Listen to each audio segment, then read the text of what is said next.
नमस्कार, 20 मिनट 20 खबर में आपका बहुत बहुत स्वागत है। आपके साथ मैं हूं स्वप्निल। अगले 20 मिनट में आपको राजस्थान की 20 अहम खबरों से रूबरू कराएंगे। तो चलिए शुरू करते हैं खबरों का सिलसिला। भरतपुर जिले के कुम्हेर थाना इलाके के बाबैन गांव में शादी समारोह के दौरान मामूली कहासुनी ने खूनी संघर्ष का रूप ले लिया, जिसके बाद कार में सवार होकर आए हथियारबंद बदमाशों ने जमकर फायरिंग की। इस गोलीबारी में सुरेश नाम के युवक की मौत हो गई। इसके बाद गुस्साए परिजनों ने भी हमलावरों में से एक को पकड़कर पीट कर मार डाला। घटना के बाद शादी की खुशियां मातम में बदल गई। जानकारी के अनुसार बाबैन गांव के सुरेश लोधी के घर में शादी समारोह का कार्यक्रम था। उसी दौरान गांव के ही विजेंद्र का लड़का तेज रफ्तार में वहां से बाइक को बार बार निकाल रहा था। लड़की पक्ष के लोगों ने उसे टोका तो विवाद हुआ, जिसके बाद दो गाड़ियों में अवैध हथियारों के साथ पहुंचे बदमाशों ने शादी समारोह में फायरिंग शुरू कर दी, जिसमें गोली लगने से दुल्हन के चाचा सुरेश की मौत हो गई। दूसरे पक्ष के लोगों ने भी हमलावर विजेंद्र को पीट कर मौत के घाट उतार दिया। घटना की सूचना मिलते ही पुलिस के उच्च अधिकारी मौके पर पहुंचे और आरोपियों की तलाश की, लेकिन तब तक आरोपी भागने में कामयाब रहे। गांव में तनाव को देखते हुए भारी संख्या में पुलिस बल तैनात किया गया है। पुलिस की निगरानी में ही गांव से दुल्हन को भरतपुर लाया गया और एक निजी होटल में शादी संपन्न कराई गई।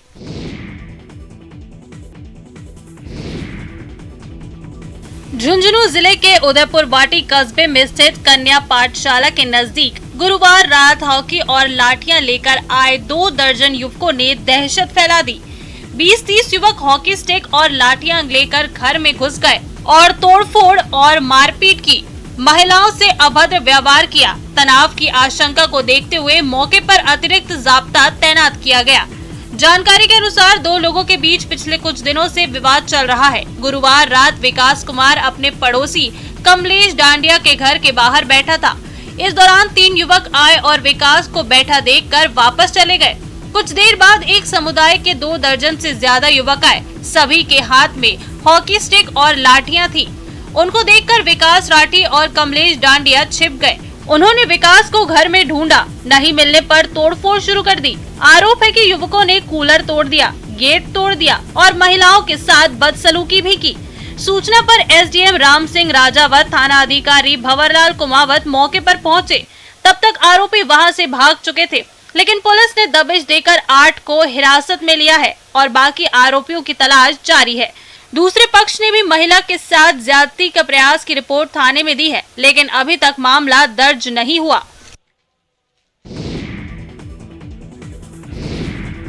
अजमेर जिले के ब्यावर शहर में 7 वर्षीय नाबालिग बच्चे के साथ गैंगरेप के मामले में 2 गुनहगारों को पॉक्सो कोर्ट ने अंतिम सांस तक जेल में रखने का आदेश सुनाया है। दोनों दोषियों को 74,000 रुपए के आर्थिक दंड से भी दंडित किया गया।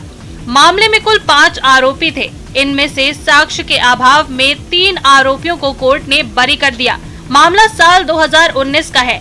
जिले के ब्यावर शहर में आरोपियों ने मां के साथ सो रही बच्ची को उठाकर जंगल में ले जाकर गैंगरेप किया था। विशिष्ट लोक अभियोजक रूपेंद्र परिहार ने बताया कि पुलिस ने पीड़ित लड़की की मेडिकल बोर्ड से जांच करवाई। मेडिकल रिपोर्ट में बालिका के साथ जबरन गैंगरेप की पुष्टि हुई थी। उन्होंने बताया कि अभियोजन पक्ष की ओर से 16 गवाह और 133 दस्तावेज कोर्ट में पेश किए गए थे। बालिका को स्कूटर पर बैठाकर ले जाने और वापस छोड़ने का आरोपियों का सीसीटीवी फुटेज भी पुलिस ने कोर्ट में पेश किया। मुकदमे के अंदर फैसला सुनाया कि ब्यावर का एक बहुत ही चर्चित मामला था, जिसमें छोटी 7 वर्षीय नाबालिग बच्ची अपने माता पिता के साथ डेरे में सो रही थी और डेरे से अभियुक्तगण उस बच्ची को उठाकर ले गए और उसके साथ सामूहिक दुष्कर्म जैसी घटना घटित की। छोटी लाडली के नाम से मशहूर रणथंभौर की जानी मानी बाघिन T61 शुक्रवार सुबह रणथंभौर के जोन नंबर 7 के जमोदा वन क्षेत्र में मृत मिली। वन्य जीव प्रेमियों को T61 की मौत की खबर स्तब्ध कर गई। रणथंभौर के हरे भरे जोन नंबर 7 की रौनक कही जाने वाली इस बाघिन का अक्सर यहाँ दीदार हुआ करता था। अभी बाघिन की मौत के वास्तविक कारणों का पता नहीं चल पाया है। वन विभाग को पोस्टमार्टम रिपोर्ट का इंतजार है। हालांकि बाघिन मौत के कारणों का अभी पूरा खुलासा नहीं हुआ। जानकारों के मुताबिक तेज गर्मी के दौरान हीट स्ट्रोक या हार्ट अटैक भी बाघिन की मौत की वजह हो सकती है। बागिन की उम्र 23 से 34 साल के बीच बताई जा रही है।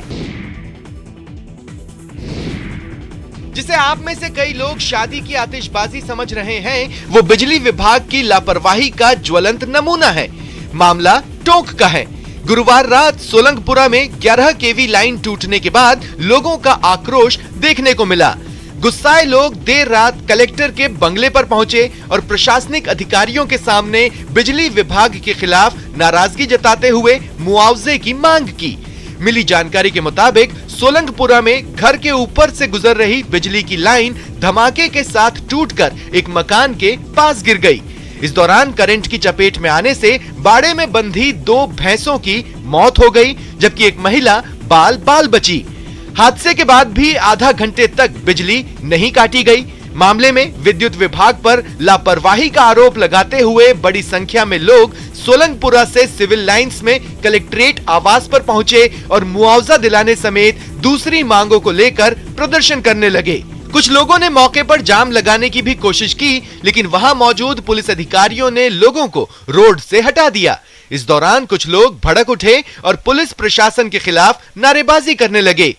घटना की सूचना मिलते ही वरिष्ठ अधिकारी मौके पर पहुंचे और लोगों को समझा बुझाकर माहौल पर काबू पाया। बारां में आबकारी विभाग की छापामार कार्रवाई से अवैध शराब बनाने वालों में हड़कंप मचा है। गुरुवार शाम बारां जिला आबकारी अधिकारी तपेश चंद जैन के नेतृत्व में आबकारी और पुलिस ने छबड़ा के लक्ष्मीपुरा गांव के सांसी बस्ती में दबिश दी। दबिश की सूचना से गांव में हड़कंप मच गया। अवैध हथकढ़ शराब बनाने वाले परिवारों के लोग गांव छोड़कर फरार हो गए। दल ने यहां जमीन में गाड़कर छुपाए गए ड्रमों और मटकों में भरकर रखा गया 13,000 लीटर से भी ज्यादा वॉश नष्ट किया। दल ने यहां शराब बनाने में काम आने वाली 40 भट्टियां तोड़ दी। इस दौरान विभाग ने कुल 7 प्रकरण दर्ज कर 26 लीटर नाजायज हथकढ़ शराब जब्त की। इस गांव के अधिकांश लोग अवैध शराब के कारोबार से जुड़े हैं।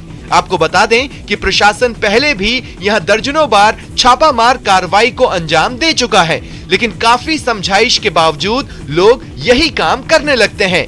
इस छापामार कार्रवाई में छबड़ा डीएसपी पूजा नागर, आबकारी निरीक्षक अजय कुमार शर्मा समेत दर्जनों आबकारी प्रहरी और पुलिसकर्मी मौजूद रहे।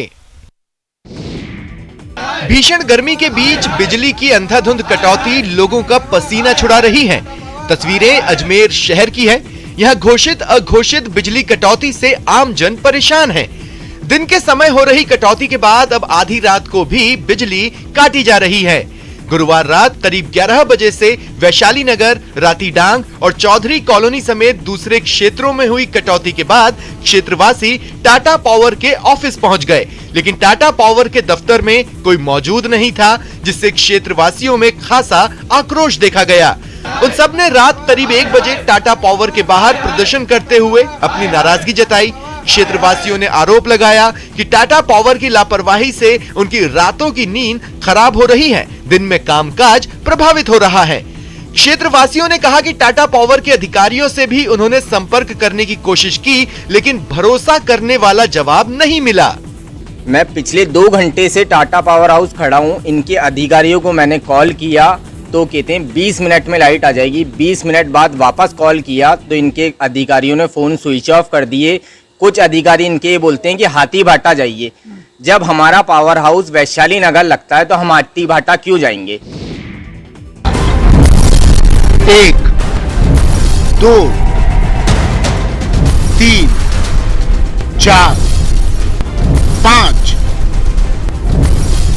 6 7 8 एक के बाद एक 8 धमाके।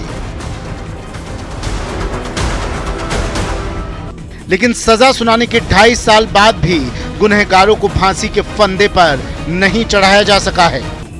कुल 114 गवाह हैं। अब तक 15 गवाह के बयान हो चुके हैं। चूंकि जयपुर बम ब्लास्ट केस में यहाँ पर 270 केस सेशन ट्रायल, अपील और रिवीजन के भी चल रहे हैं, इससे ये केस थोड़ा धीमी गति से चल रहा है। अगर ये केस दूसरे कोर्ट में ट्रांसफर हो जाए तो केवल एक बम ब्लास्ट केस बचेगा, तो उसका भी हम जल्दी से जल्दी बयान करा के इसका शीघ्र निस्तारण करा सकते हैं। दरअसल अभी डेथ वारंट और दोषियों की अपील पर हाई कोर्ट में मामला लंबित है। वहीं रामचंद्र मंदिर के बाहर मिले जिंदा बम मामले में एटीएस ने फांसी की सजा सुनाए जाने के करीब 6 महीने बाद चालान पेश किया, जिसका ट्रायल जयपुर बम ब्लास्ट की विशेष अदालत कर रही है।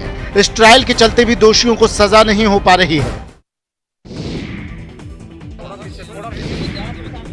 राजस्थान में विधानसभा चुनाव में अभी 1.5 साल का वक्त है, लेकिन आदिवासी इलाके वागड़ में राजनीति में दौरे का तूफान चल रहा है। इसकी शुरुआत उस वक्त हुई जब बीजेपी कांग्रेस के लिए सिरदर्द बन चुकी बीटीपी ने आम आदमी पार्टी के साथ गठबंधन की बातें करनी शुरू कर दी। इसके बाद कांग्रेस और बीजेपी के बड़े नेताओं के वागड़ क्षेत्र में दौरे अचानक बढ़ गए, क्योंकि बांसवाड़ा डूंगरपुर राजस्थान गुजरात बॉर्डर पर है। इसी कारण बीजेपी कांग्रेस को लग रहा है कि गुजरात राजस्थान की 10-10 यानी 20 आरक्षित सीटों पर बांसवाड़ा डूंगरपुर से साधा जा सकता है। और 132 करोड़ रुपए की लागत से बेणेश्वर मंदिर को जोड़ने वाली जो सड़कों पर पुल के लिए बजट स्वीकृत कर दिया। पंजाब में हार के बाद राजस्थान और गुजरात में जीत के लिए चुनावी मैदान के रूप में कांग्रेस ने आदिवासियों की सबसे बड़ी आस्था का केंद्र बेणेश्वर धाम को चुना है। सीएम अशोक गहलोत बेणेश्वर में लंबे समय से मांग को देखकर 132 करोड़ की लागत से हाई फ्लड लेवल पुल बनाने जा रहे हैं। इसका शिलान्यास करने राहुल गांधी आ रहे हैं। इससे पहले राहुल 3 साल पहले बेणेश्वर आए थे, जबकि नरेंद्र मोदी यहां प्रधानमंत्री बनने से पहले एक बार सभा कर चुके हैं।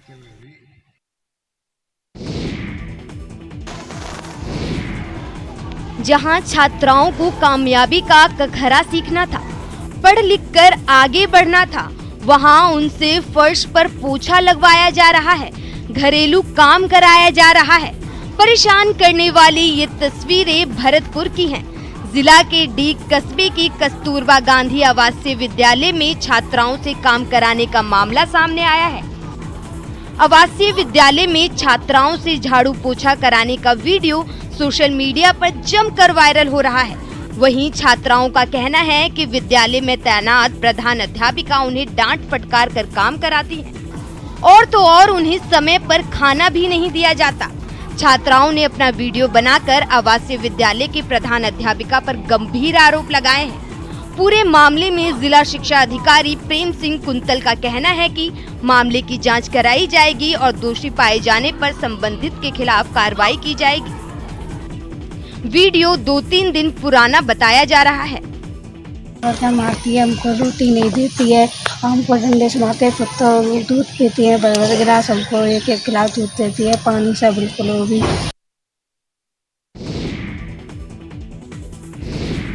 पश्चिमी राजस्थान के बीकानेर संभाग में गर्मी प्रचंड रूप अपनाए हुए है। बढ़ती गर्मी से कई ग्रामीण क्षेत्रों में आग लगने की घटनाएं सामने आती हैं, लेकिन बीकानेर के कोलायत विधानसभा में अग्निशमन दल की कोई व्यवस्था नहीं है। आए दिन क्षेत्र में आग लगने से लाखों का नुकसान हो रहा है। बीकानेर जिले में अगर अंतिम छोर पर बसे गांव की बात करें तो जिला मुख्यालय से कम 150 किलोमीटर के करीब अंतिम गांव बसे हुए हैं। तो वहीं अगर सीमावर्ती क्षेत्र की बात करें तो मुख्यालय से करीब 200 किलोमीटर की दूरी पर गांव है। आए दिन लगने वाली आग से ग्रामीणों को लाखों का नुकसान हो रहा है, साथ ही मवेशी भी जलकर मर रहे हैं। लेकिन बेबस और लाचार ग्रामीण नजदीक में दमकल की व्यवस्था नहीं होने के कारण सिर्फ अपनी किस्मत को रो रहे हैं।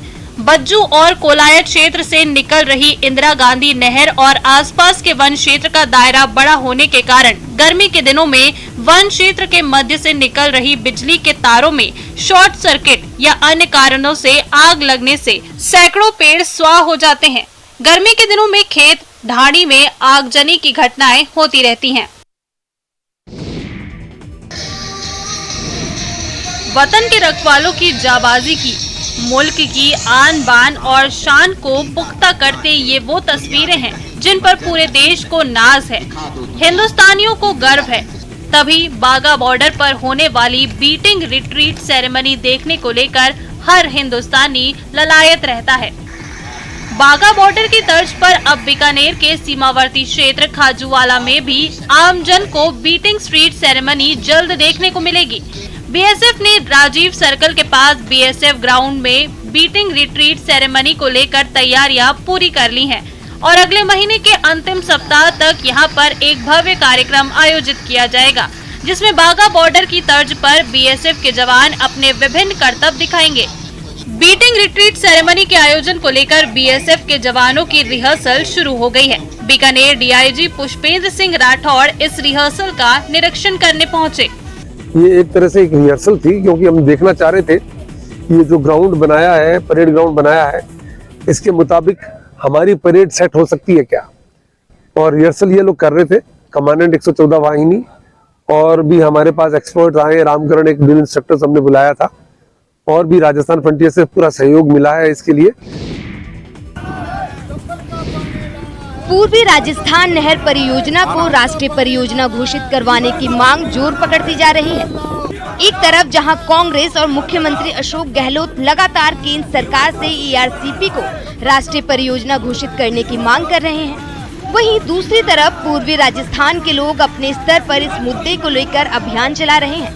तस्वीरें दौसा की हैं। ईआरसीपी को राष्ट्रीय परियोजना घोषित करने की मांग को लेकर निकाली जा रही नहर लाओ जीवन बचाओ यात्रा शुक्रवार को दौसा पहुंची। इस दौरान दौसा में रैली के रूप में किसान नेता कलेक्ट्रेट पहुंचे और अतिरिक्त जिला कलेक्टर रामखिलाड़ी मीणा को ज्ञापन सौंपा। इस दौरान दौसा में धारा 144 लगे होने के कारण प्रशासन ने अधिक भीड़ एकत्रित होने नहीं दी और रैली निकालने वालों के डीजे को भी पुलिस ने जब्त कर लिया। यात्रा के आयोजनकर्ता विक्रम मीणा ने बताया कि 25 अप्रैल से ही ये यात्रा टोंक से शुरू हुई थी, जो राजस्थान के 13 जिलों में जन जागरूकता के बाद दौसा पहुंची है। उन्होंने कहा कि 18 मई को उनका राजभवन घेराव का कार्यक्रम भी है। हम सरकार चाहे राज्य की हो चाहे सरकार केंद्र की हो, हमारी मांग है कि इन 13 जिलों को 3 करोड़ लोगों को फायदा पहुंचाने वाली योजना को जल्दी से जल्दी क्रियान्वित करें, ताकि यहाँ की पूर्वी राजस्थान की जो बंजर हो रही भूमि को यहाँ के रेगिस्तान बनने से बचाने के लिए ये योजना का लाभ जल्दी क्रियान्वित होना अति आवश्यक है। सूरज तपता, धरती जलती, गर्म हवा जोरों से चलती, तन से बहुत पसीना बहता, हाथ सभी के पंखा रहता। गर्मी को लेकर लिखी गई कविता इन दिनों सटीक बैठ रही है। जी हाँ, जैसलमेर में इन दिनों झुलसाने वाली गर्मी पड़ रही है। चारों तरफ से आग उगल रही गर्मी में लोगों का जीना मुहाल हो गया है। ऐसे में लोगों का घरों से निकलना मुश्किल हो चला है। गुरुवार का दिन जैसलमेर में इस सीजन का सबसे गर्म दिन रहा। गुरुवार को तापमान 47 डिग्री को भी क्रॉस कर गया। मौसम विभाग की माने तो अभी तापमान और ज्यादा बढ़ेगा और हीट वेव चलेगी। विभाग ने लोगों से दोपहर में अपने चेहरे को कपड़े से ढककर ही घर से निकलने की अपील की है।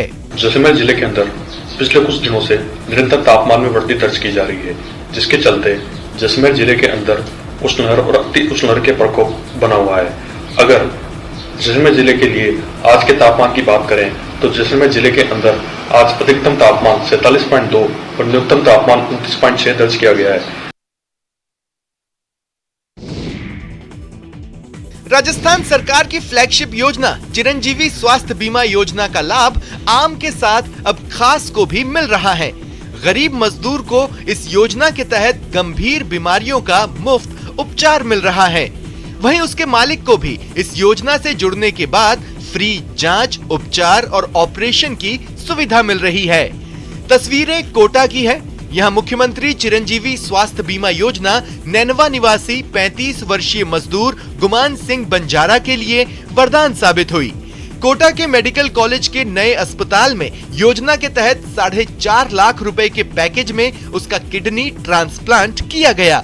गुमान सिंह को उसकी 57 वर्षीय मां शैली बाई की एक किडनी ट्रांसप्लांट की गई। गुमान सिंह मजदूरी कर बमुश्किल अपने परिवार का गुजर बसर करता है। जाहिर है इतना महंगा ऑपरेशन करवाना उसके बस का नहीं था। ऐसे में मुख्यमंत्री चिरंजीवी स्वास्थ्य बीमा योजना में निःशुल्क ऑपरेशन हो जाने से उसके परिवार को काफी राहत मिली है।